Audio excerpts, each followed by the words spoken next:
open and transparent trade in Europe, cutting EU red tape. Europe needs reform. Priatelia, opäť sa vám prihováram zo štrasburského sídla Európskeho parlamentu, kde máme tento týždeň rokovanie, opäť tradične nabité programom. A začínam tým, že som sa vrátil z minulého týždňa z rumunského parlamentu, kde som sa zúčastnil konferencie na tému obchodovania s ľuďmi. A je úplne hrozné, že aj v 21. storočí sa stále stretávame s týmto fenoménom, kde sa ľudia stávajú otrokmi, predmetom tovaru.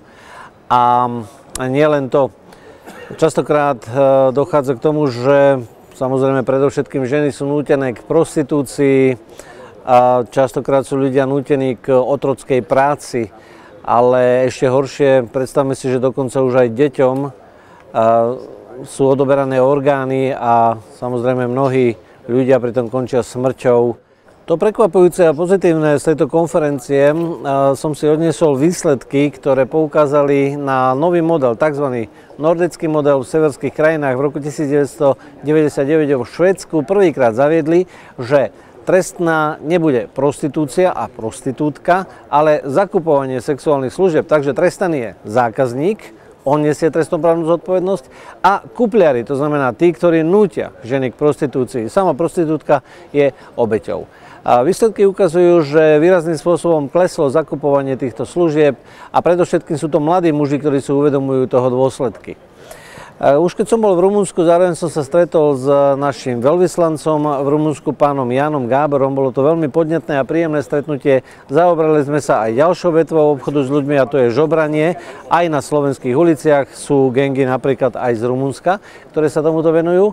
A rozprávali sme a zaujímal som sa aj o situáciu Slovákov žijúcich v zahraničí, konkrétne teda rumunská slovenská menšina. A budem veľmi rád sa o tento fenomén zaujímať ešte viacej. Záleží mi na tom.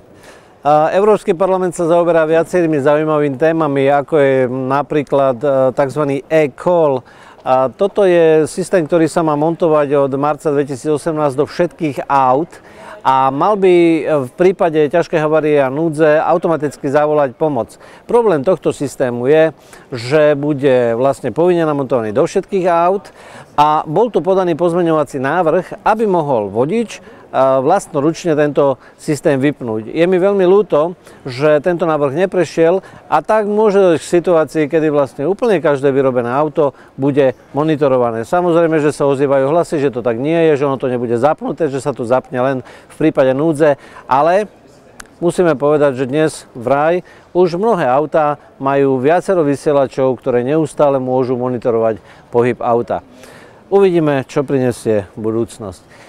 Je tu viacero iných zaujímavých tém, ktoré všetky nebudem spomínať, ale je to napríklad inštitút Európskeho prokurátora alebo tzv. Bolonský proces, čo je vzdelávací systém a podmienky toho, ako sa lepšie vzdelávať, a ďalšie témy.